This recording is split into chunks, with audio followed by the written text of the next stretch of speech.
Okay, finally the fun begins. I would like to teach you how to approach slide design here in PowerPoint. I would like you to start by selecting a picture.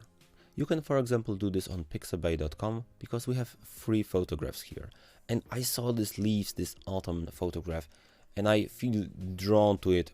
I have to use it. So, okay, I have this beautiful image. And what's great on this website that you can download it for free. I have it in my native language here because it's automatically translated. But what's cool, the image can be automatically resized. So we are close to a full HD resolution. I'll download this. I'll acknowledge that I'm no robot and I'll just download, save, boom.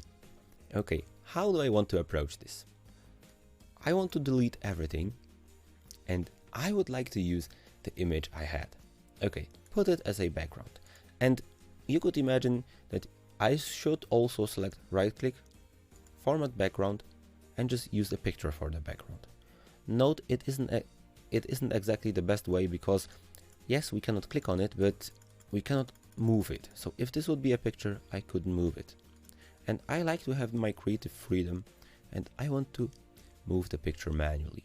Okay, please take a picture, any picture you select, and drag it to the entire screen. As you remember from the previous lessons, I want to crop it and I would like to crop it to the end of my slide. Okay?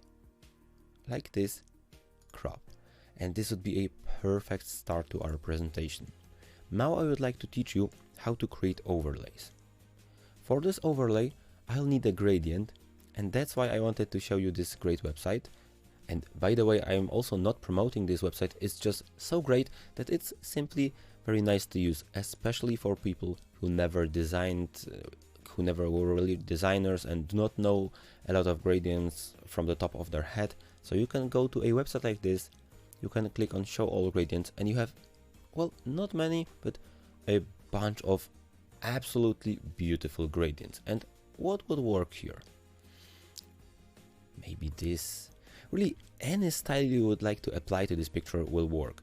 Velvet sun looks interesting, but what do I want here? Maybe this, somehow this alive seems really nice to me. I'm kind of into those reds today. Okay, and we have those two colors. One way of bringing this gradient into PowerPoint is pressing just print screen on your keyboard, pressing into PowerPoint Ctrl V, and you have a screen of your entire desktop. I'll usually just go to picture tools, crop, I make this smaller, and here I'm showing you another trick because this is how you, maybe let's select, so it's the red and the pink from left to right, okay, crop, and this would be kind of a great way to have this gradient inside your presentation.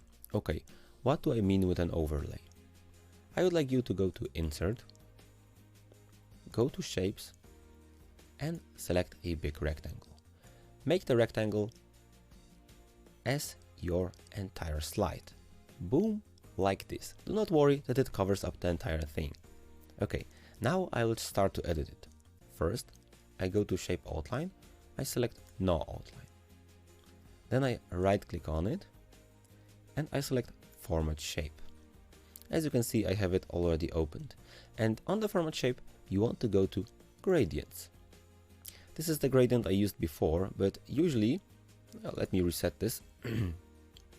Let me show you an example gradient from PowerPoint. As you can see, you have those colors, and now if I click here, I can add new colors.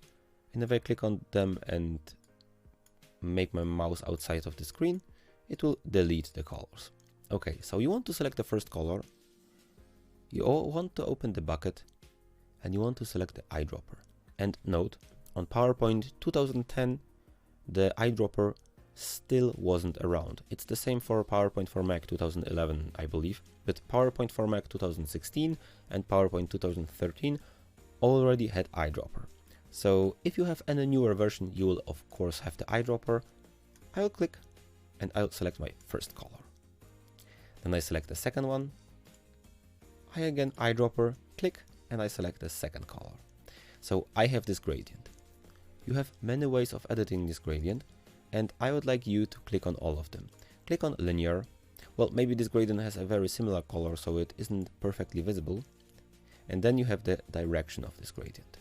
For the sake of training, you could select a really different color, so you really see now what's happening. And actually this blue looks also beautiful. And I'm really amazed what nice results we can get. I want the gradient to go from top to bottom. For that, I want a linear gradient, and I want to change the direction from top to bottom. It's either this or this. Let's maybe make blue on the top. Okay, perfect. Now I click on the blue color, once I have this, and as you can see here on the right side, we have transparency. And this is one of my favorite functions in PowerPoint.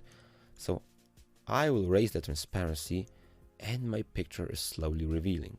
Okay, the blue is a bit transparent.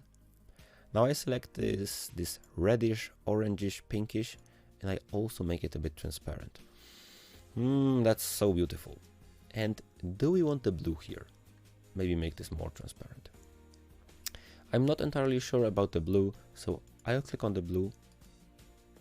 I'll either select my recent colors, or I'll just use the eyedropper and go back to this orange. Yeah, this orange looks better here, so I'll make it a bit transparent. Depending on the amount I need, I'll make it about 60%, but on one side I wanted it not to be so much covered up. Okay, like this. And now, what's the difference? This is the overlay I prepared. This is a very beautiful overlay, and this is a great beginning to my slide design. Okay, at this point I would like to end. We did learn a ton, and if you will be not able to create this, do not worry. I just wanted to show you some concepts of using gradients, using pictures, and making like coloristic overlays, and all that combined later on makes a great slide design. In the next lecture I would like to quickly finish this design, and we will be done with the first part. I hope it's okay, and let's see each other in the next lesson.